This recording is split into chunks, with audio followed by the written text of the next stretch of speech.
Donc bonjour à tous et bienvenue pour ce 9e et dernier Hello Smart Talk. Donc aujourd'hui je vais vous parler en lien avec ma première conf sur les photos, sur comment retoucher vos photos avec Lightroom. Je vais faire 2-3 slides pour parler un petit peu voilà, des généralités sur la retouche de photos. Et ensuite, je vous montrerai une photo que je vais retoucher devant vos yeux, ébahis, j'espère. Voilà. Alors, on démarre. Donc, j'entends souvent quand je montre mes photos qui sont retouchées, retoucher, c'est tricher. Alors, je suis d'accord un petit peu, hein, je suis complètement d'accord, mais néanmoins, il faut savoir que la retouche photo en numérique, c'est un peu comme la retouche photo qui se passait à l'époque de l'argentique. Car, et oui, à l'époque de l'argentique, on retouchait également les photos. C'était moins facile d'accès parce qu'il fallait avoir du matos de développement, des bains et tout ça. Donc voilà, des petits exemples que j'ai trouvés sur internet de croquis de développement sur des retouches réalisées par des grands photographes argentiques.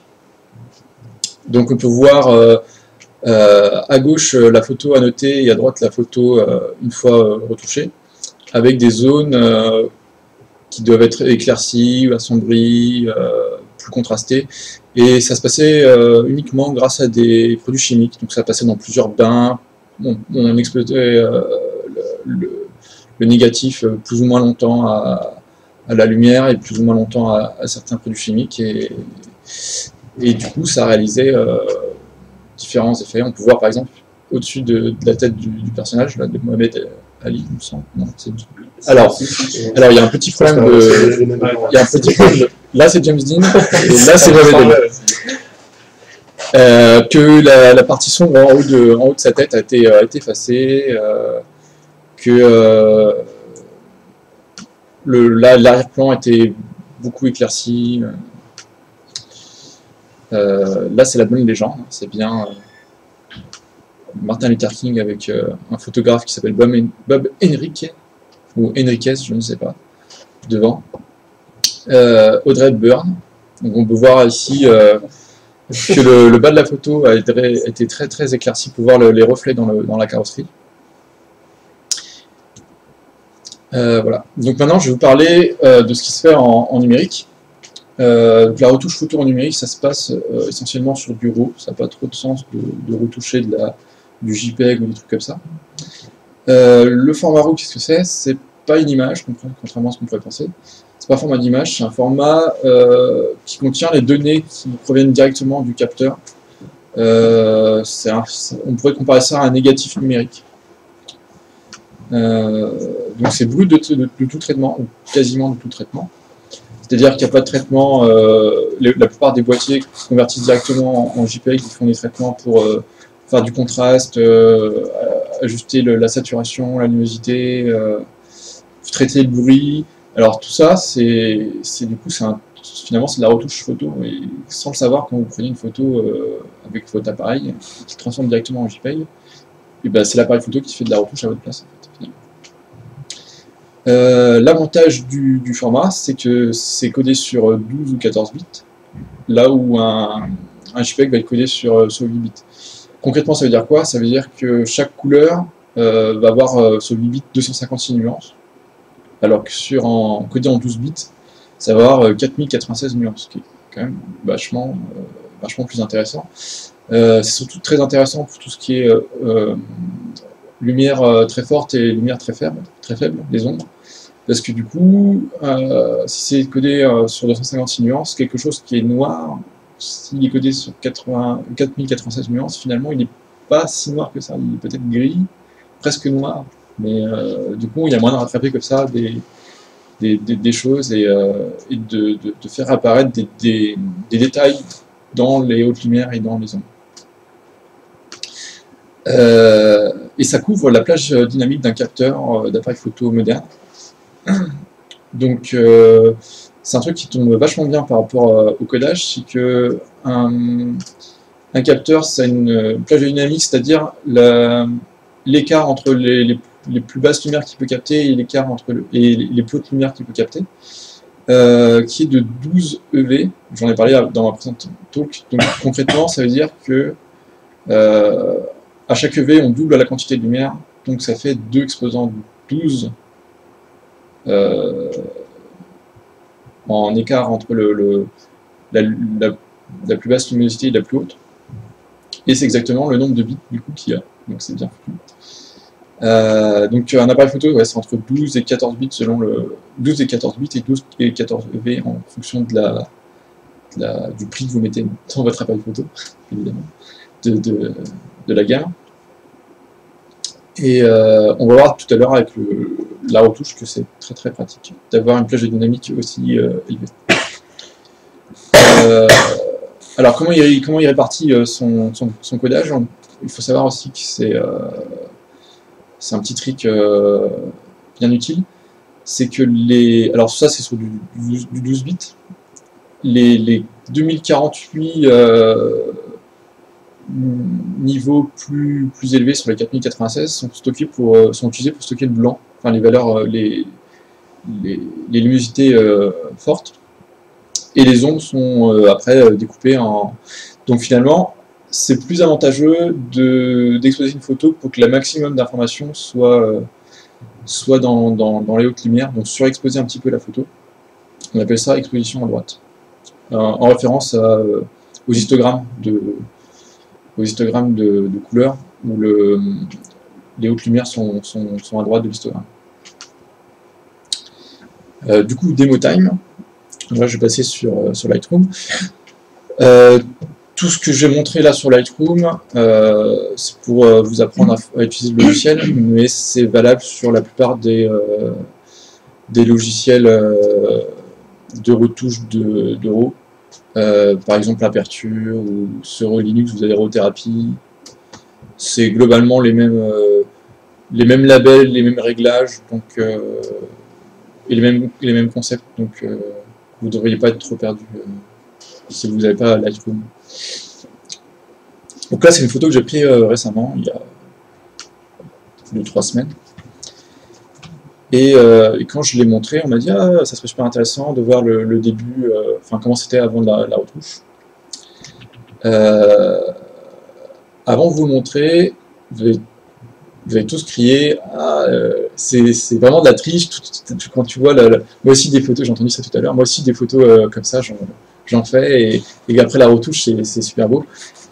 En fait, il faut savoir ce que vous allez voir l'avant, c'est une photo prise, enfin c'est une photo qui vient qui est RAW, donc aucun traitement, ça sort brut de capteur. Alors que contrairement à une photo que vous prenez avec votre appareil photo qui est directement en JPEG, ça peut pas ressembler à ça. Ou alors c'est que vous avez complètement raté la photo. Donc le avant-après. Donc là on voit en gros. Je ressemble vraiment à ça. Mais alors qu'est-ce qui se passe sur cette photo? On voit que c'est très très clair en haut dans le ciel et que c'est très très foncé ici. Et du coup c'est le format RAW qui fait ça. C'est le fait que y a très grand écart en fait entre les plus sombres et les plus clairs, et du coup on a l'impression que la photo est complètement mal prise, trop sombre ou trop clair. Voilà. Mais ça c'est le format RAW qui fait ça. Si je l'avais pris directement en JPEG, ça serait pas comme ça. L'appareil photo aurait lui-même de corriger, aurait assombri les clairs, aurait rehaussé les ombres, et j'aurais pas eu comme j'ai à côté.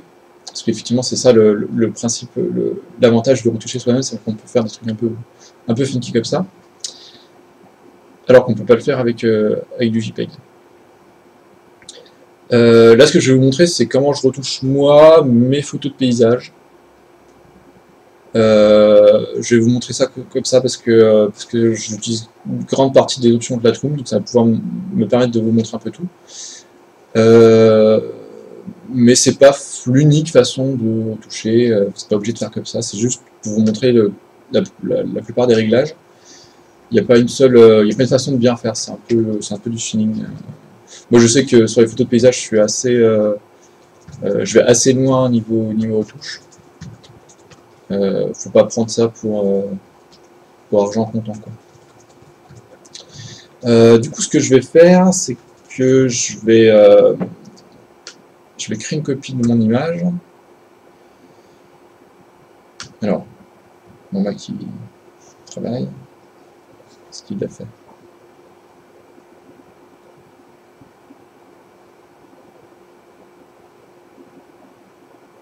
Ah, la copie virtuelle créée, voilà. Je sais pas où il a mis, là. Copie 2, voilà. Je vais la reset. Et je vais vous montrer pas à pas ce que je fais, en espérant pouvoir obtenir le même résultat. C'est assez rare que j'arrive à obtenir le même résultat en faisant 2 photos identiques. Je vais essayer. Du coup, la partie développement de Lightroom est séparée en plusieurs panneaux. Je vais les fermer pour vous les expliquer. Donc vous avez le panneau réglage de base.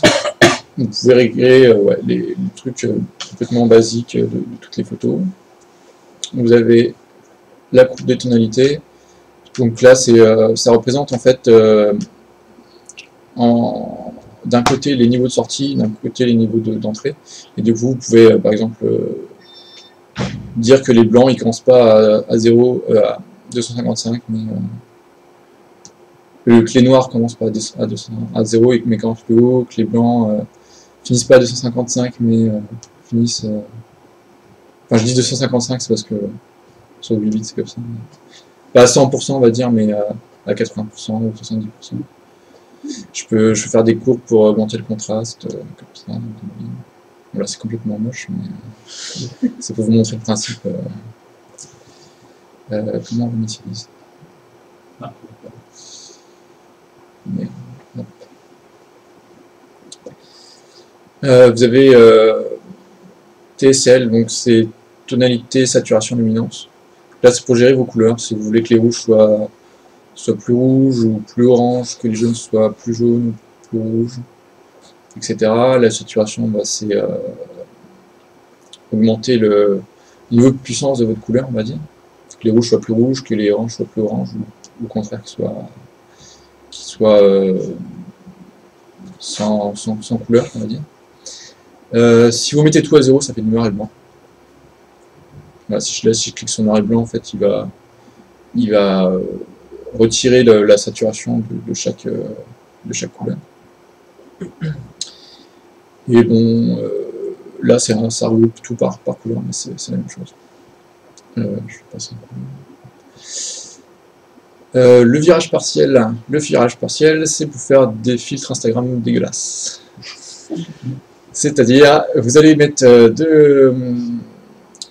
vous allez mettre une teinte dans les hautes lumières et une teinte dans les ombres. Donc par exemple, là, si je dis je mets du jaune dans les hautes lumières et du bleu dans les ombres, ça fait tout de suite un petit filtre qu'on peut voir sur Instagram. Bon. Donc à utiliser, ça c'est un filtre très... On peut en abuser sans problème. C'est ce que j'ai entendu. On peut en abuser sans problème. On peut en abuser sans problème, c'est quelque chose que je trouve très, très puissant et qui peut faire des trucs super cool avec. Seulement, c'est comme tout, faut pas en abuser. La partie détail, c'est pour gérer tout ce qui est bruit et rajout de netteté.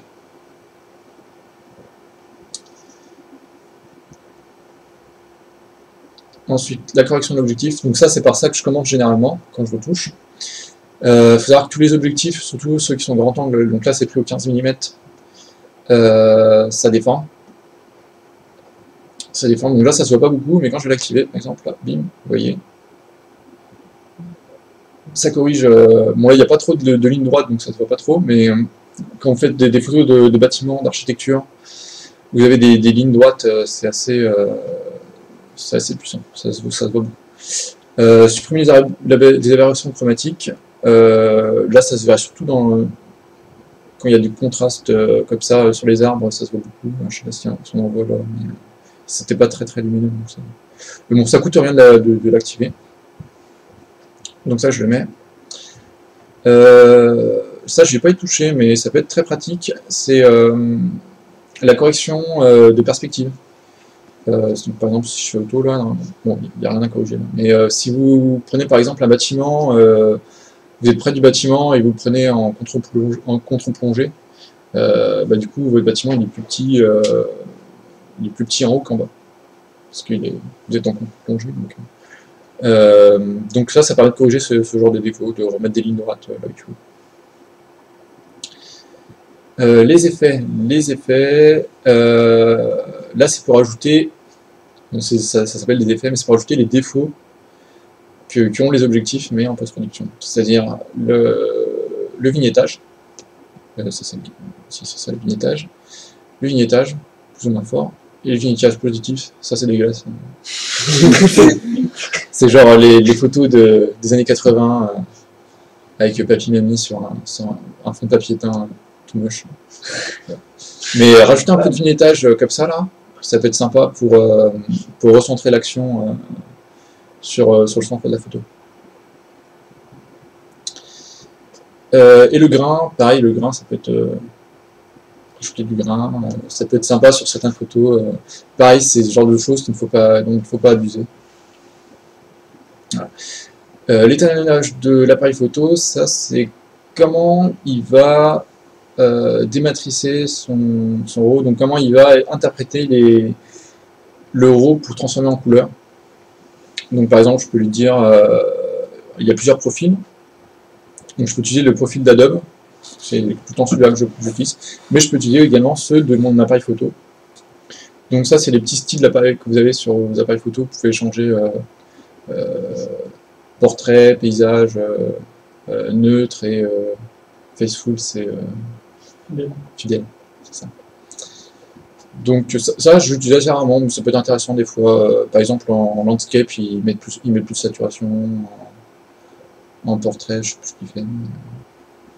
À essayer. Des fois j'essaye. Si c'est sympa, je garde. Sinon, généralement, je reste en Adobe standard. Ça, j'y touche jamais là. Tous les trucs pour changer les teintes, tout ça.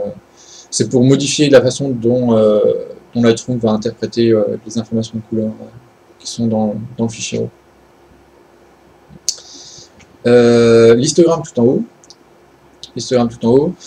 Donc c'est intéressant pour voir qu'est-ce qui est cramé sur votre photo ou bouché. Donc cramé, c'est les blancs qui sont trop blancs, tellement blancs qu'il n'y a plus d'informations, c'est du blanc pur. Et bouché, c'est ce qui est noir, trop noir, donc il n'y a plus d'informations dedans. Vous ne pouvez pas récupérer quelque chose qui est bouché, vous ne pouvez pas récupérer quelque chose qui est cramé. Donc moi on voit que je suis pas cramé parce que mon petit triangle là il est gris. Et je suis un tout petit peu bouché mais pas trop parce qu'il est bleu, sinon il serait rouge si j'étais trop cramé. Trop bouché, pardon. Et donc là on peut voir la répartition en passant ma souris, je ne sais pas si vous voyez bien à l'écran, mais du coup ici c'est les hautes lumières, et en bas c'est les basses lumières, et les ombres, et au milieu c'est les lumières moyennes, on va dire. Et du coup je peux savoir, dans mes réglages de base, je peux régler les hautes lumières, les ombres, les blancs, les noirs, et l'exposition, et c'est directement, ça impacte différentes parties de l'histogramme. Donc là, je vais montrer comment je commence la retouche sur une photo de portrait, de paysage, pardon. Et vous allez voir que tout de suite, avec pas grand chose, on voit toute la puissance du RAW. Donc ce que je fais généralement, surtout quand je fais une photo de plein jour comme ça, où le ciel est très clair, c'est que je descends les hautes lumières à fond. Donc là, on voit déjà que j'ai gagné dans le ciel, vous voyez, quand je descends. Je vois directement, on pensait que le ciel était blanc, et en fait non, on voit qu'il y a bien un dégradé de bleu vers orange, rouge. Et c'est ça qui permet de faire le RAW, c'est de récupérer du coup ces informations qui sont minimes, qui sont quand même là, et de les booster pour obtenir les couleurs finales. Ce que je fais aussi, c'est que je remonte les ombres, parfois à 100, parfois pas tant, mais là je vais le faire à 100. Là on voit qu'on récupère tout plein de détails dans les ombres, qui étaient cachés. Et ces détails-là auraient été écrasés si on avait directement travaillé en JPEG. Ensuite, là on voit que ça a vraiment décontrasté complètement l'image. Donc pour la recontraster, je vais agir sur les blancs et les noirs pour amener l'image sur un contraste plus acceptable. Donc ce que je fais généralement, c'est que si je remonte trop les blancs, ça va être, on voit mon histogramme, ça va être cramé et ça va être beau. Du coup, ce que je fais généralement, c'est que j'appuie sur la touche Alt, et en fait, quand je vais bouger mon curseur, ça va me faire un truc noir, et tant que c'est noir, c'est que c'est pas cramé. Et là, on voit, hop, il y a des petites zones bleues, donc ça va être cramé, donc je redescends un petit peu. Voilà. Ensuite, je vais descendre mes noirs, et je vais faire pareil, j'appuie sur la touche Alt, et tant que c'est blanc, c'est pas cramé, c'est pas bouché. Mais les noirs, c'est moins important que ça soit bouché, parce que c'est intéressant aussi d'avoir des zones sombres. Donc je vais laisser comme ça. Voilà. Donc là, je vais montrer le avant-après déjà. Ah merde, il prend le avant de la copie. Si je fais ça, actualiser.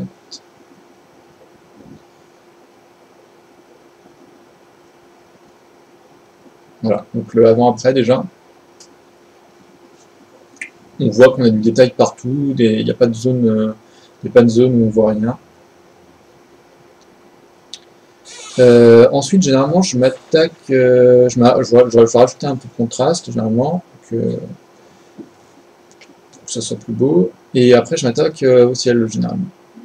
Donc là, le ciel, c'était un coucher de soleil, et j'avais envie d'avoir des couleurs assez chaudes. Donc ce que j'ai fait, c'est qu'au niveau de la balance des blancs, la balance des blancs, c'est les teintes de votre la chaleur de votre photo, en fait, la chaleur des teintes de votre photo. Donc on peut le faire très froid, très chaud, c'est des trucs un peu bizarres. Donc moi je vais juste réchauffer un petit peu, qu'on ait l'impression que ça soit un beau coucher de soleil avec des couleurs chaudes. Ensuite le ciel, j'utilise beaucoup l'outil filtre dégradé qui se trouve ici. Donc là, bon, bah, ça va créer un dégradé sur les réglages que je vais appliquer ici. Donc là, je descends un petit peu l'exposition et je vais monter la température pour faire ressortir le coucher de soleil en bas de la photo. Voilà. Et là, mon problème, c'est que mon ciel maintenant est jaune. Oui. Donc je vais en faire un deuxième par-dessus, un peu plus haut. Et là, je vais diminuer la température pour récupérer du ciel bleu. Là, je vais diminuer un peu la luminosité.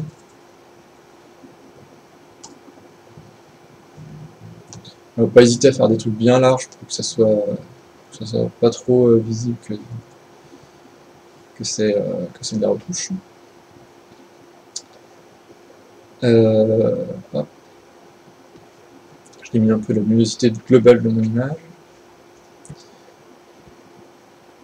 Je vais rassembler encore un peu le scale. Alors qu'est-ce que j'ai fait sur je crois que j'ai fait un truc comme ça. Hop, là le soleil était à droite de moi. Du coup j'ai la partie droite de ma photo qui est vachement plus lumineuse. Surtout avec les reflets qu'il y a dans l'eau. Du coup je vais faire pareil, je vais diminuer un peu. Alors, je vais faire un peu plus là. Hop. Je vais faire pareil de l'autre côté. Histoire de ce que je voulais garder dans la photo qui était important, c'était les péniches.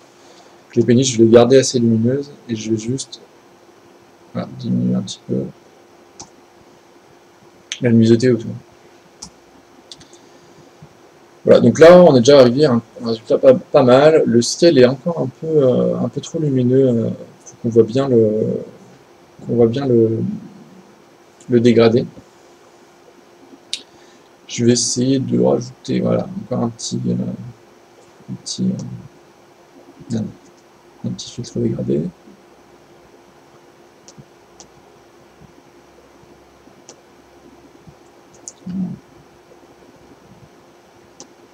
Voilà, alors ce qui est chiant sur les filtres dégradés, c'est que si vous avez des trucs qui passent dans votre ciel comme les arbres, là, ça les touche. C'est pas génial, mais après il y a moyen de corriger ça. Voilà. Je peux augmenter un peu la saturation également dans mon ciel, histoire de faire ressortir encore un petit peu. Voilà. Ensuite, je travaille un peu sur la saturation dans global de l'image.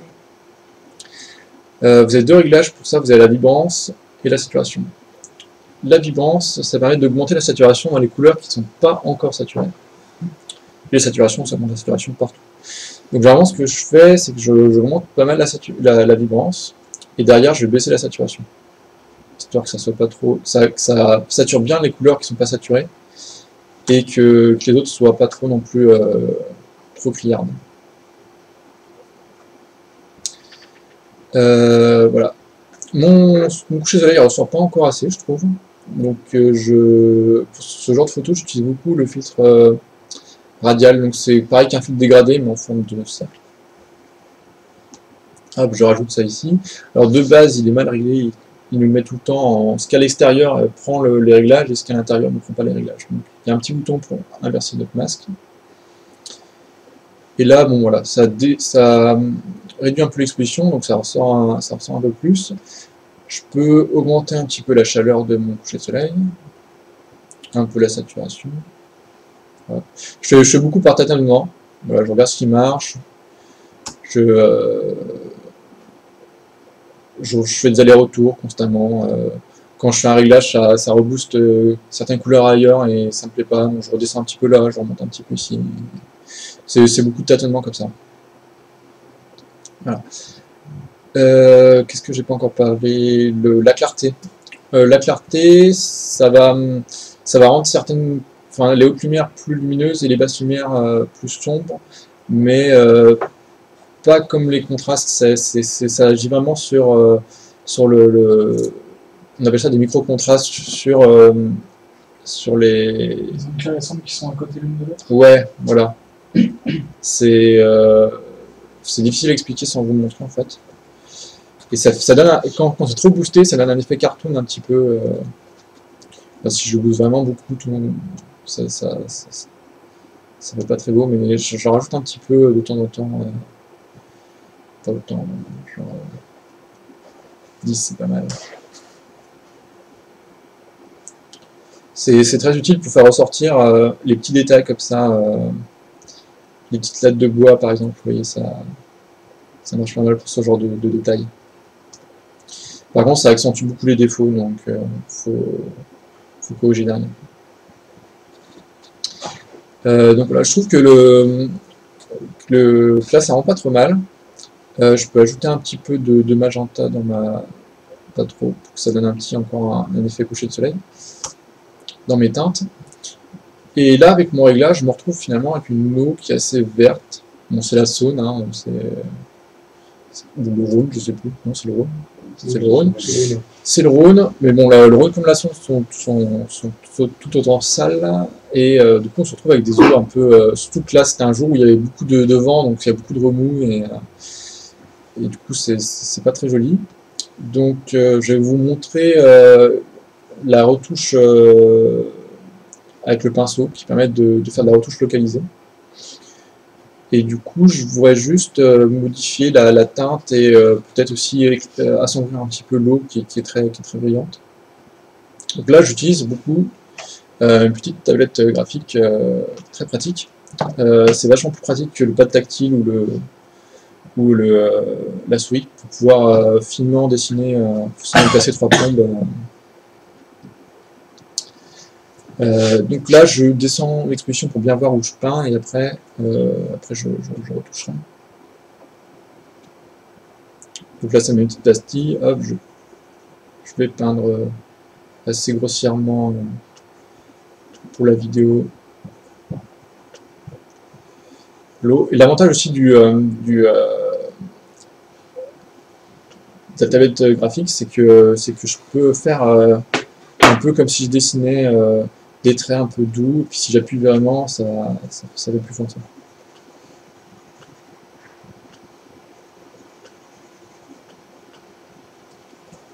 Hop, je peux effacer en haut si j'ai un peu dépassé.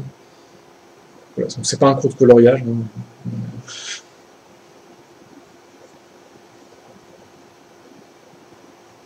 Un petit peu là. Ouais.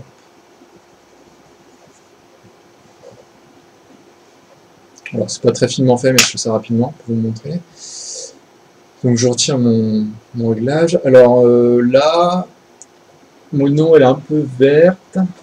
Du coup, ce que je peux faire, c'est que la teinte, je vais la monter un petit peu dans le magenta, ce qui fait ressortir des couleurs. On voit un petit peu un peu rouge dans le haut de l'eau. Donc ça fait pas mal, ça fait ressortir un peu le reflet du coucher de soleil dedans. Je vais la refroidir, parce que du coup, si je pars dans les jaunes, ça fait du marron pas beau. Et voilà, là ça va donner une teinte un peu plus bleue, donc c'est peut-être un peu fort, mais voilà, comme ça. Je vais diminuer autant. Hop, baisser un petit peu les hautes lumières.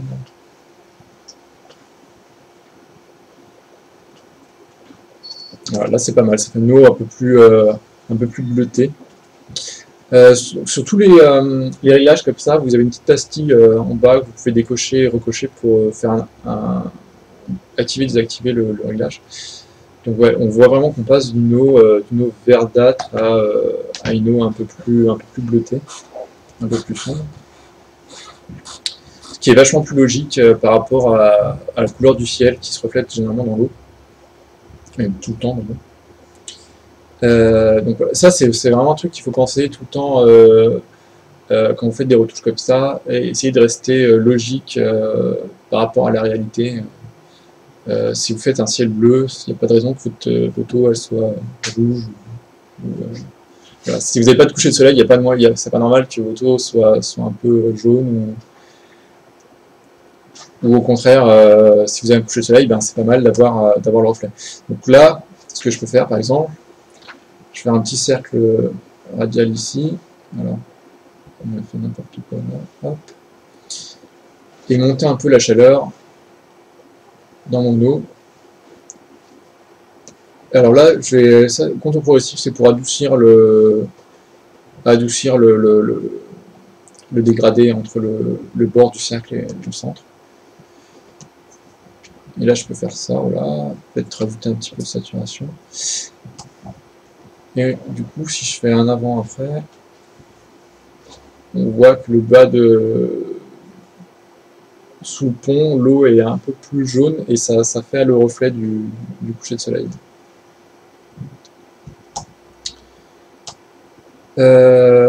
Qu'est-ce que j'ai pas encore montré?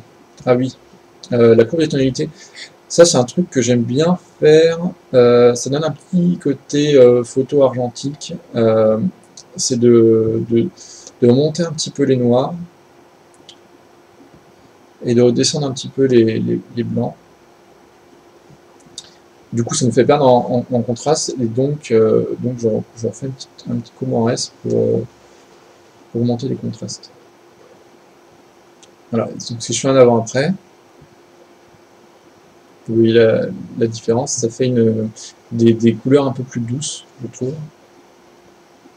Alors, ça, c'est un truc que j'aime bien faire. C'est un peu à la mode en ce moment de faire des photos comme ça. Souvent, ça va très très loin, genre ça, ça.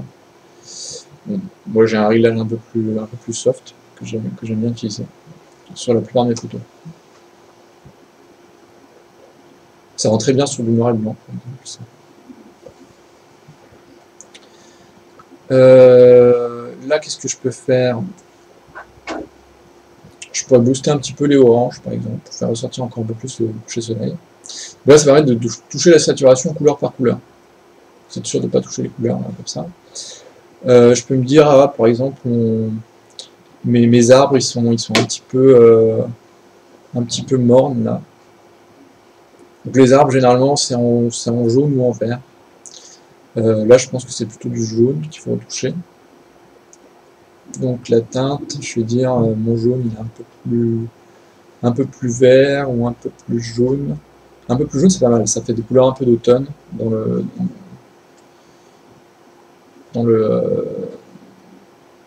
les couleurs des feuillages. Et ça va très bien avec le coucher de soleil, je trouve. Je peux peut-être aussi un petit peu l'éclaircir, le jaune. Pour saturer un peu plus.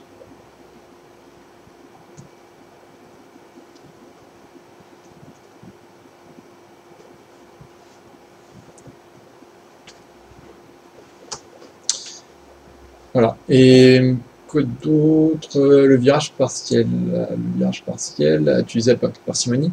Alors je vais l'utiliser partiellement, le virage partiel, puisque je vais uniquement utiliser la partie haute lumière pour donner cette couleur un peu, cette luminosité un peu de coucher de soleil. Je vais rajouter du jaune dans les hautes lumières, pas autant. Donc je peux retoucher plus finement. Voilà, ici.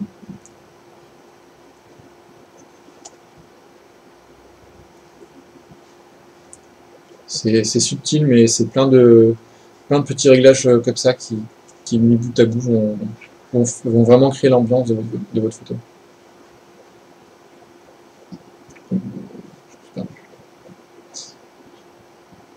Là, donc on voit l'avant-après, on a des couleurs vachement plus chaudes.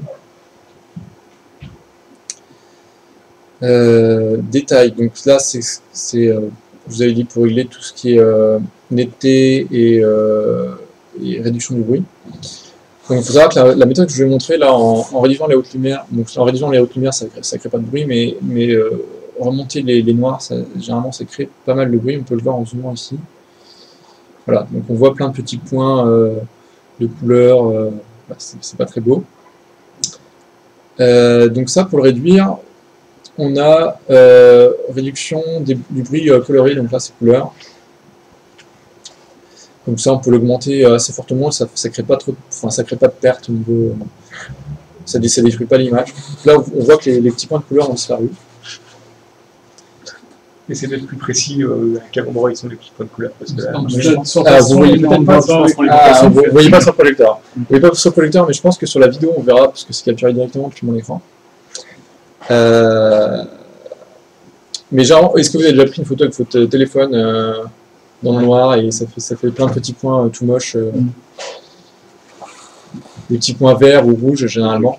Donc, voilà, ça c'est le bruit chromatique, on appelle ça, c'est coloré. Mais sur l'appareil photo, c'est plus le JPEG, non? L'impression JPEG qui fait ça? Non, pas du tout. C'est quand tu remontes trop les sombres ou quand tu fais monter les ISO, ça crée du bruit. Ça crée du bruit parce qu'en fait, quand tu montes les ISO, en fait, ce que tu fais, c'est que tu amplifies le signal. Quand tu amplifies le signal, forcément, tu as du bruit qui apparaît tout le temps. Que ce soit en photo, en électronique, en son, dès que tu amplifies, ça crée du bruit. Et là, ce qu'on fait en remontant les noirs, c'est d'amplification également. Donc forcément, on fait ressortir du bruit. Et ensuite, il reste une espèce de grain noir et blanc, on va dire. Donc ça, c'est la luminance. Il y a une règle que j'ai trouvée sur internet qui fonctionne plutôt pas mal.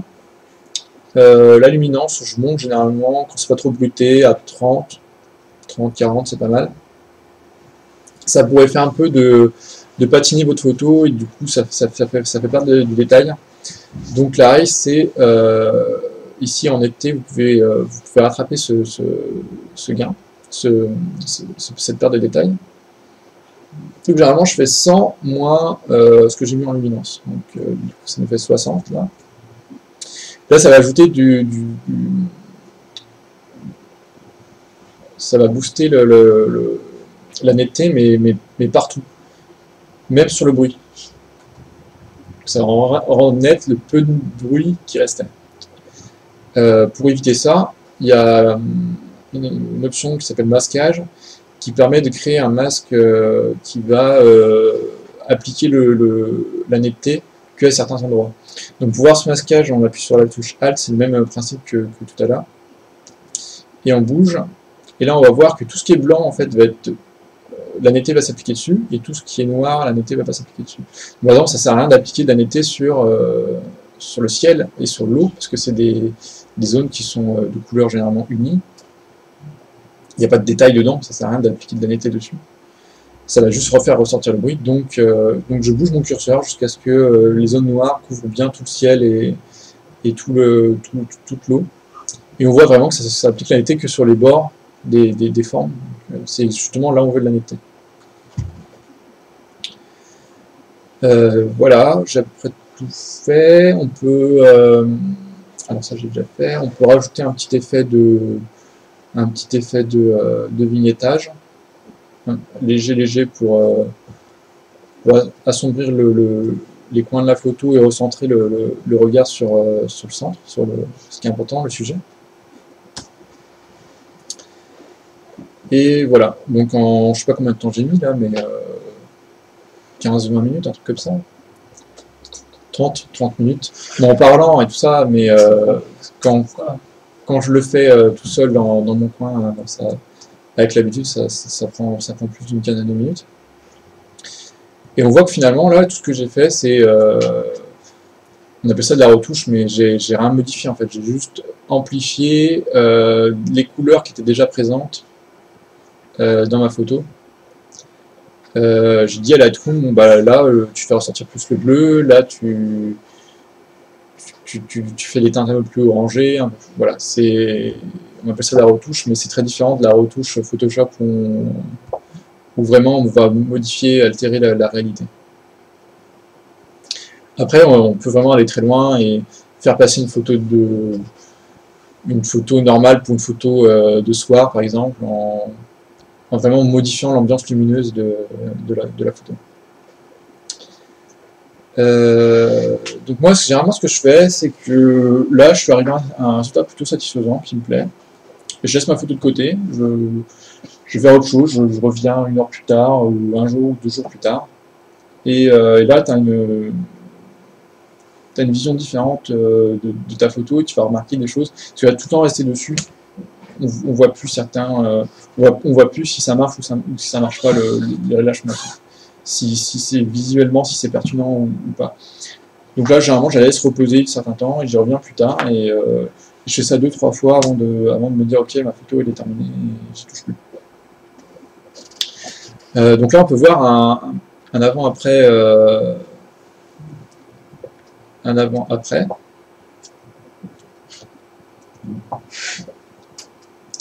Et on peut comparer par rapport à ma photo d'origine. Donc là, c'est voilà. Là, c'est la retouche que j'avais fait hier soir pour répéter ce talk. Et là, la photo que j'ai fait aujourd'hui. Donc on peut voir que l'ambiance lumineuse est assez différente.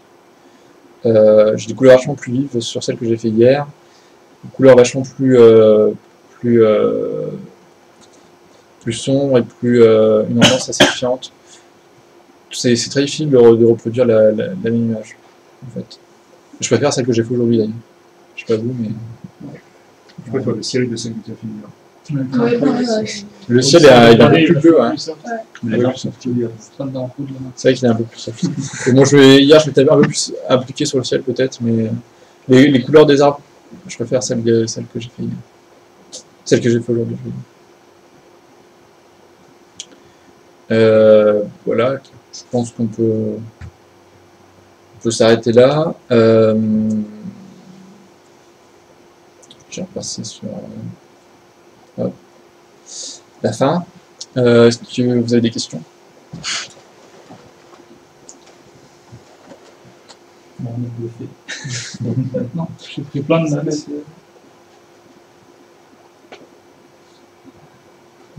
Ben, merci.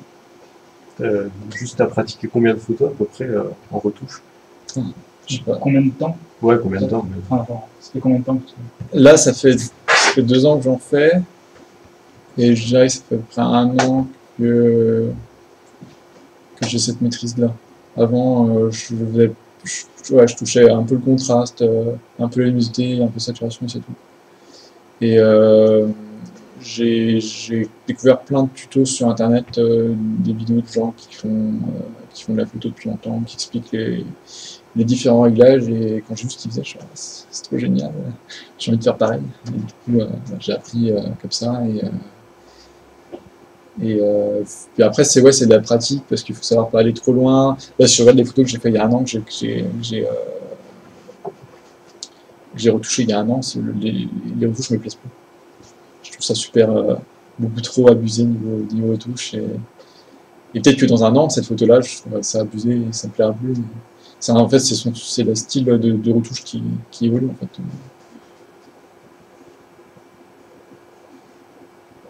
Ok. Bah écoute, bravo. Merci.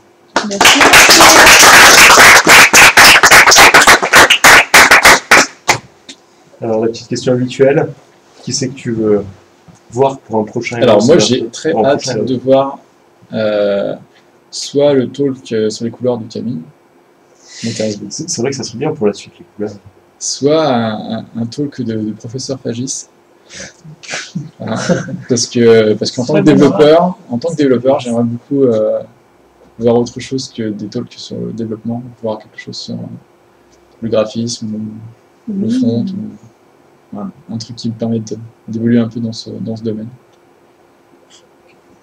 Bah écoute, on va essayer d'organiser ça. Tu me découvres maintenant. Ouais. Et du coup, ben, la semaine prochaine, pour un Hello Talk classique, sans doute, parce que bon, l'été c'est fini. Et puis voilà. Peut-être Geoffrey Bachelet la semaine prochaine, pour pas spoiler. Peut-être. Allez, bah merci d'avoir regardé en tout cas. Et à la semaine prochaine, ciao.